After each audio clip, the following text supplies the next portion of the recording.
Yep. Okay, whenever you're ready. Good afternoon, ladies and gentlemen of Congress. I am Scotty from the State Attorney's Office of Florida, and I'm here to talk about the insanity defense and why we don't really need it. Insanity, by definition, is doing the same thing over and over again, expecting the same result. We also apply this word to anyone having a mental illness that may be, as we see fit for like a killer or a murderer or anybody who does a certain crime, because that's pretty insane. As for the insanity defense, it typically refers to a plea that defendants are guilty because they lack the mental capacity to realize that they committed an act of wrong and don't appreciate the fact that it is wrong. Some states also allow defendants to argue that their behavior at the time was justified. This is usually called the Irresistible Impulse Act. Luckily, some states have abolished the use of an insanity defense, but most states abide by the rule of the Imnaten rule. The Imnaten rule, for those of you who don't know, it started from Daniel Imnaten, who was a woodworker back in 1843. And Imnaten believed that he was being targeted by a conspiracy by Robert Peel and the Prime Minister of Britain. So Imnaten traveled to 10 Downing Street to ambush Peel, but mistakenly shot and killed his secretary instead. When he testified in court, the doctor said that he was not in a current mental state to realize what he was doing. So therefore, he was let off of the insanity defense. And that's where we abide by the rule that anyone who doesn't know about what they're doing, or they don't know it's wrong, or anything like that, that abides by the insanity defense, and they can get off in that way. And by what I say by getting off, I mean that when they use the insanity defense, they plead that they weren't mentally capable to know that was wrong. So, usually in cases such as that, they will prove that he's insane by tests that doctors initiate on him, so on and so forth.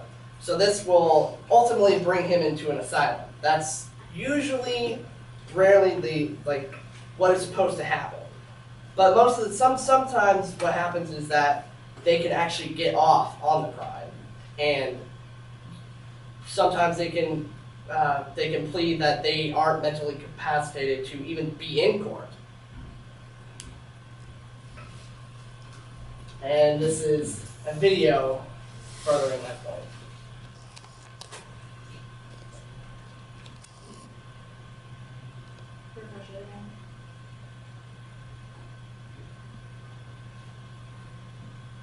Introducing a match made in Skin Heaven, new Venus and Olay. Olay Moisture Bars help lock in moisture, while 5 blades give Venus close, revealing smooth, and goddess skin begins. Only from Venus and Olay. Is that?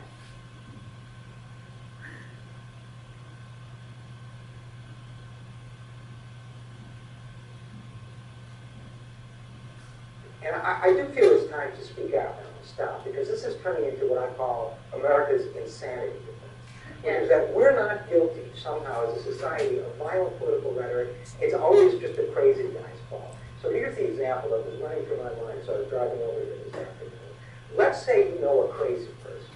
And let's say that crazy person's name is Jared, just for sake of argument. And let's say you keep whispering into Jared's ear every day, redheaded people want to kill you. Right. Redheaded people are trying to take away your freedom.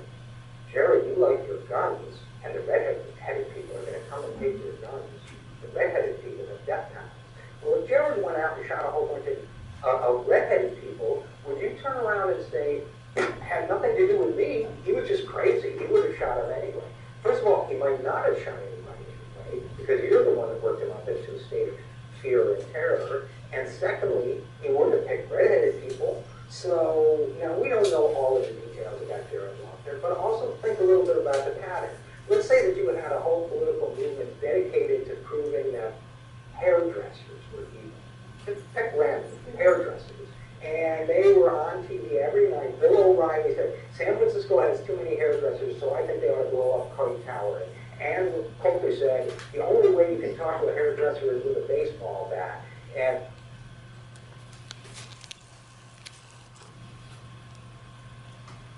so why is this important today? This issue is important today for many reasons. How it can be misused effectively in court.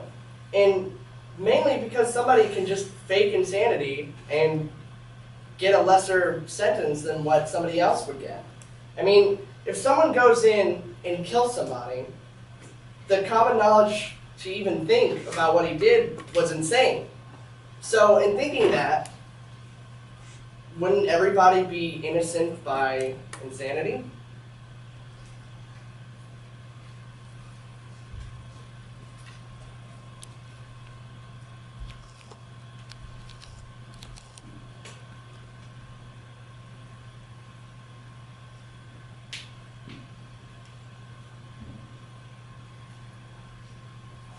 Utterly insane. What is the matter with all of you? Don't you understand this man is crazy? Last week, a Long Island woman allegedly hired a hitman to kill her husband. The hitman wound up being an undercover cop. She's screwed. Or is she? Her lawyers claim there's a lot more to the story. Could it be that she's planning to plead insanity? Shark diving is insane. Having 19 kids is insane. Wanting to be president is insane. Having your husband killed isn't insane. It's just criminal. Real insane people don't agree they're insane. They don't say, you're right, I committed this crime because I'm insane. But they will tell you that they live on the moon, or that they built the Eiffel Tower, or that they're best friends with Donald Duck. Come on! The insanity defense is a joke. What is insane? I bite my fingernails. I eat my hands. I'm eating myself alive. Am I now insane? Can I go strangle my boss with these hands? Evel Knievel jumps the Grand Canyon. Is that insane? We pay to watch it. In the 1990s, mob boss Vincent the Chain Gigante wandered the streets of New York in his bathrobe and slippers, mumbling to himself.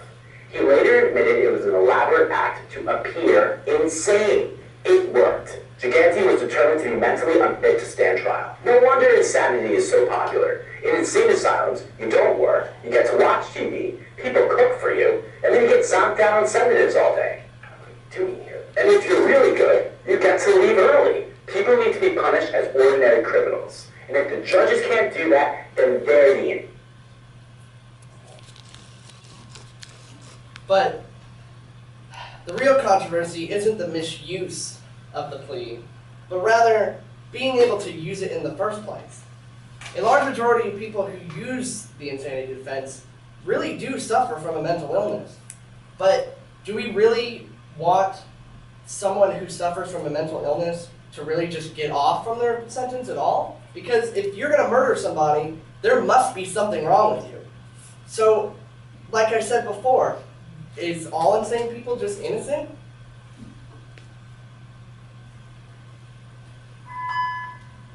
And so, in conclusion, the insanity defense needs to be revamped or abolished entirely. As well as, you know, if you're not going to abolish it, then what really needs to happen is you just need to make a prior diagnosis for anybody planning to use the insanity defense. They must have something to prove that they have some sort of mental illness, some prior history. And if anything else, make it to where that anyone who even pleads insanity, there must be even more thorough tests to prove that they are really insane. And thank you, ladies and gentlemen.